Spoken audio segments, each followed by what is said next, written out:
सिंधी मुस्लिम के कट के फौरन बाद जो पीएसओ का पंप है शारा फैसल पे, वहाँ पे ये एक्टिविटी हो रही है। Good luck to you all.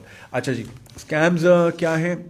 उन्होंने मुझे बताया कि एक ऐप है, ऐप का मैं नाम नहीं लूंगा क्योंकि फिर मनचले नौजवान वो ऐप डाउनलोड करेंगे चेक करने के लिए कि है क्या, तो मैं इसलिए ऐप का नाम नहीं ले रहा। मैं तरीकाकार बताऊंगा ताकि जो लोग उस ऐप में ऑलरेडी मौजूद हैं वो उससे फ़ौरन बाहर निकल जाए। एक स्ट्रीमिंग ऐप है, उसमें वो गालिबा लाहौर से ऑपरेट हो रही है। वो आप जैसे ही डाउनलोड करते हैं वो उसमें आपको इंस्ट्रक्शन आती है कि फ़लाने अकाउंट में 2,000 रुपये आप जमा करा दें, ठीक है ना, ईजी पैसा के थ्रू या पता नहीं किस तरह। वो आप जैसे ही जमा करा दें तो आपके अकाउंट में 2,000 के कॉइन्स रिफ्लेक्ट होते हैं, ठीक है। अब चूंकि वो एक स्ट्रीमिंग ऐप है, उसमें उन्होंने कराची के गरीब इलाकों की लड़कियां उन्होंने हायर की हुई, गालिबन मजबूरी में ही बेचारी वो इस तरह के आलाकार बन रही हैं। वो एक स्ट्रीमिंग ऐप में आप जो है फिर वीडियो कॉलिंग करते हैं, और जब वीडियो कॉलिंग में आप बातचीत करते हैं तो फिर बातचीत का नेचर जो है सेक्सुअल कंटेंट की तरफ चला जाता है। फिर उसमें आपको इंस्ट्रक्शन दी जाती है कि आप जितने कॉइन्स वहां से यूज़ करेंगे यहाँ से उतने कपड़े कम होते रहेंगे। तो लोग कहते हैं यार ये तो बड़ी ज़बरदस्त है यार, 2,000 में आपको एक लाइव फीचर इस तरह का मिल रहा है। मगर होता ये है इनफैक्ट वो आपकी वीडियो वहां से बन रही होती है, ठीक है। और चूंकि हम सबके फेसबुक पे लिखा होता है कि ये मदर ये है, भाई ये है, बीवी ये है, इस तरह, या लिंक्डइन से बड़े आराम से हम निकाल लेते हैं कि बंदा काम कहाँ करता है, उसका बॉस कौन है, कॉलीग्स कौन है। तो 2 दिन बाद आपको जो है सोमालिया या नाइजीरिया के नंबर से व्हाट्सएप आता है, आप ही की वीडियो जिसमें आपकी शक्ल और आप जो भी कुछ कर रहे हैं वो सारी उसमें वीडियो में होती है। और वो कहते हैं कि भाई ये तुम्हारे जानने वाले, इन सबको हम ये वीडियो भेज देंगे अगर तुमने कल शाम तक या परसों तक नाइजीरिया के या सोमालिया के इस अकाउंट में 2 लाख रुपए नहीं भेजे। अब लोग ज़ाहिर है डर जाते हैं कि यार इज्जत का मामला है, वीडियो फैल जाएगी, और उनके पास इंफॉर्मेशन सारी सही होती है, काम पक्का किया होता है उन्होंने, तो फिर लोग इसका शिकार होते हैं। They end up paying a lot of money. Allah के बंदो खुद अकल लगाओ, 144 का डॉलर हुआ हुआ है, 200 रुपये किलो माश की दाल है, तुम्हें 2,000 में पूरी जिंदा लड़की इस तरह मिल जाएगी। लोग अकल नहीं लगाते। तो जो भी इस ऐप में ऑलरेडी मौजूद है फॉरेन से निकले, बहुत बड़ा स्कैम है। दूसरा एक स्कैम उन्होंने मुझे बताया, उसका नाम, उसको कहते हैं व्हाट्सएप मास्किंग।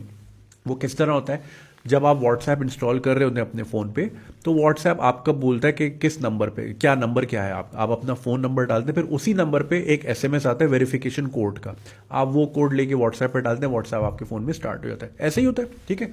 अब होता ये है कि अगर मैंने किसी का फ़ोन हैक करना है तो मैं अपने फ़ोन पे व्हाट्सएप डालूंगा, इंस्टॉल करूंगा, और उस बंदे का मैं नंबर डाल दूंगा। अब वेरिफिकेशन कोड तो उस बंदे को फोन पे जाएगा, ऐसे ही है।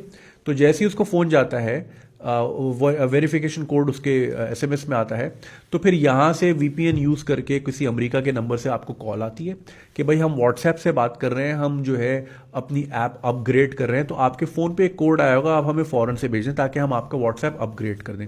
या तो ये कहानी दी जाती है, या फिर फ़ोन किया जाता है कि जी आपका फलाना फलाना लकी ड्रॉ में इनाम निकला, आपके फ़ोन में कोड आया होगा, फ़ौरन भेजें।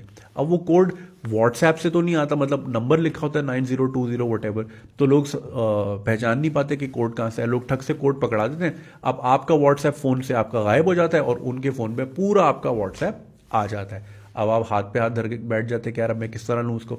फिर उसमें होता ये है कि मीडिया बैकअप में, जिसमें आपकी तस्वीरें हैं, पर्सनल चैट है, कुछ भी हो सकता है, अगर तो उनके हाथ कुछ लग गया तो फिर वो आप ही के कॉन्टैक्ट्स में से 3-4 लोगों को भेज भी देते हैं, ठीक है।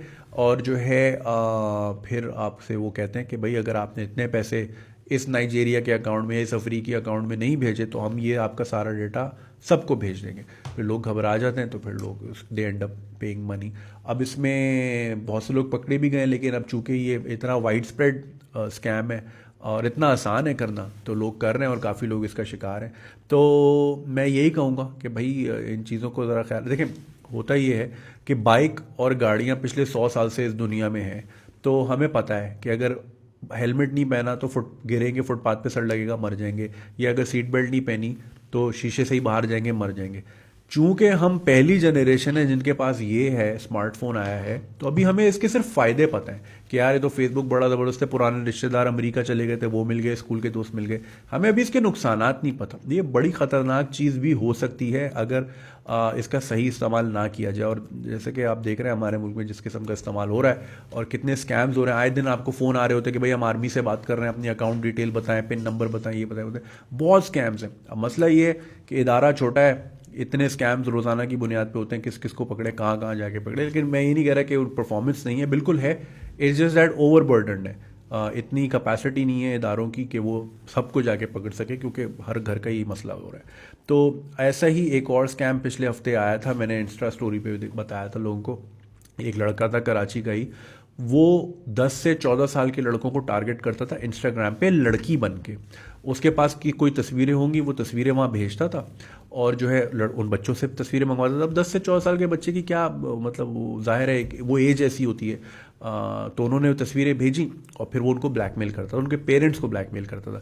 अब जाहिर है पेरेंट्स भी डर जाते थे कि यार हमारे बच्चे की तस्वीरें हैं, कहाँ कहाँ आ जाएंगी, तो वो पैसे दे के चुपचाप। फिर किसी ने स्टैंड लिया, इस रिपोर्ट किया FIA साइबर क्राइम को, उन्होंने बड़ा ज़बरदस्त ट्रैप किया इस बंदे को और उसको पकड़ के ले आए। अब तो वो बंदा जेल में है। मगर देखें, इन वाक़यात से होता है कि बच्चा ज़िंदगी भर के लिए स्कार हो जाता है कि अगर एक 12 साल के बच्चे के साथ इस किस्म की ब्लैकमेलिंग का वो शिकार रहा हो तो वो ज़िंदगी भर वो किसी पे ट्रस्ट नहीं कर सकेगा।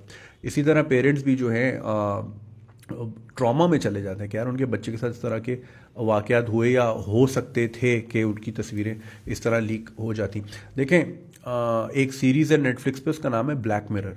उसमें उस पूरी सीरीज़ में यही चीज़ें बताई गई है कि वो टेक्नोलॉजी जो आज ऑलरेडी हमारे पास मौजूद है वो कितनी ख़तरनाक हमारे लिए साबित हो सकती है। वो सीरीज़ ज़रूर देखिएगा, आपके रोंगटे खड़े हो जाएंगे। और मैं पेरेंट्स को भी यही बोलता हूँ कि हम बच्चों को चुप कराने के लिए आईफोन आईपैड पकड़ा तो देते हैं कि रो रहा है चल ये ले ले। अब वो बच्चा उस पर क्या कर रहा है, वो किससे बात कर रहा है, सामने वाला क्या है, वो किन किन क्या एक्सेस कर रहा है वो बच्चा, आप सोच नहीं सकते। ये बड़ी ख़तरनाक चीज़ें हैं। और वो भी मुझे साइबर क्राइम के लोग भी मुझे बोलते रहे कि आप पेरेंट्स को ख़ास तौर पे अवेयर करें कि भाई अपने बच्चों पे नज़र रखें, वो क्या कंटेंट देख रहे हैं, क्या स्ट्रीम कर रहे हैं, क्या क्या चीज़ें हो रही हैं।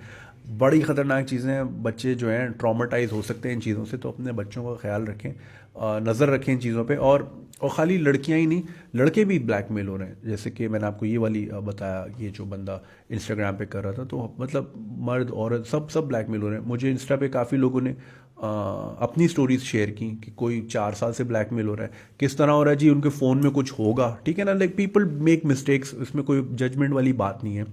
अब आप फ़ोन सही कराने जाते हैं, मेरा अपना दोस्त है मोबाइल रिपेयरिंग का काम करते हैं, वो बताते हैं कि अक्सर लोग क्या करते हैं, अगर आपकी स्क्रीन ख़राब है ना तो आपका मोबाइल खोलने का कोई जवाब बनता नहीं है, उसने ऊपर से स्क्रीन उतारनी है, दूसरी लगानी है। वो क्या करते हैं, अगर कोई लड़की वड़की आती है ना, दुकान वाले कहते हैं अच्छा बाजी आप एक काम करें, आप हो आए भी इसमें घंटा लगेगा। वो आगे पीछे जाते हैं, वो फ़ोन पे प्लग करते हैं, सारा डेटा उस पर उतारा। अब वो डेटा कहाँ कहाँ इंटरनेट पे फैला दिया जाता है और इस तरह फिर किसी के हाथ लग जाए वो चीज़ें, या आपका फ़ोन में कुछ था, आपका फ़ोन छिन गया, चोरी हो गया मॉल से, या जेब कट गई, कुछ भी हो गया, अब उस फ़ोन में क्या क्या था वो लोगों के हाथ लग जाते हैं। तो लोग इस तरह ब्लैकमेल होते हैं। तो फ़ोन में कोई किसी किस्म की चीज़ रखें ही ना इस तरह की कि फर्दर आपको प्रॉब्लम हो सके। तो बहुत से लोगों ने मुझे बताया वो 4-4 साल से ब्लैकमेल हो रहे हैं और वो कुछ नहीं कर सकते। कोई बाहर से, कोई इटली से बैठ के ब्लैकमेल कर रहा है, कोई कहाँ से बैठ के कर रहा है। अब इंटरपोल तो आएगी नहीं एक व्हाट्सएप के चक्कर में कि पूरी इंटरपोल आ जाए और वो वहाँ जाके छापा मारे। तो लोग बड़े परेशान हैं। तो ख्याल रखें भाई अपनी चीज़ों का, अपने बच्चों का, अपने आसपास के लोगों का। और अगर आप में से कोई इन चीज़ों से गुजर रहा है तो आप मुझे बताएं। मेरी जितनी कोशिश हो सकेगी, जितना मैं असर रसूख लगा सकता हूँ, रिक्वेस्ट ही कर सकता हूँ, मैं फिर आपको ले चलता हूँ। यहाँ पे काफ़ी अच्छा काम कर रहे हैं। इन चीज़ों से घबराना नहीं चाहिए। लोग ये सोच के घबराते कि यार फिर वो पुलिस और कोर्ट कचहरी के चक्कर हैं और ये वो है।